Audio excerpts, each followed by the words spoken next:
Kung pogi ako sa paningin nyo, syempre mas pogi ito.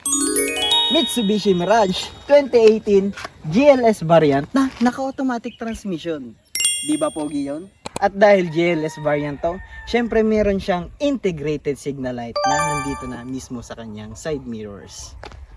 At meron din dito tayong 15-inch alloy na rims na naka-disc brake sa unahan at drum brake dun sa likod. Hoop! Meron na din tayong push button dito sa kanyang main door. Go. At dito rin sa kanyang trunk. At meron din siyang napakaluwag na trunk space. Kita nyo naman na perfect sa pangnegosyo at sa mga outing ng pamilya or ng barkada. Naflatan ka ba? Huwag kang mag-alala kasi meron tayo dito ng tools at meron din tayong reserve tire. Yun, no?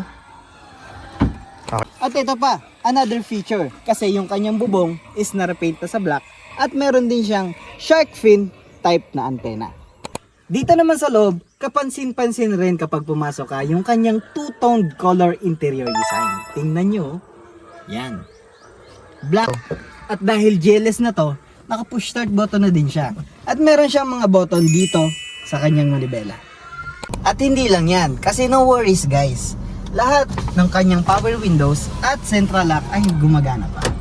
Yan. Pati rin yung salamin sa kanyang side mirror. Pakita mo. Yan. Yun. Okay. Ito rin sa kabila.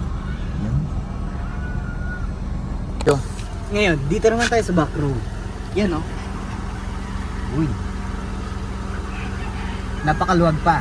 At hindi lang yan kasi meron din tayo dito aftermarket na deep dish mattings. At hindi lang yan dahil meron tayong portable armrest na meron ding mga cup holders. Kaya ano pang hinihintay mo? Tawag na dahil dito sa Bicol Auto Search, ang auto mo, sagot ko.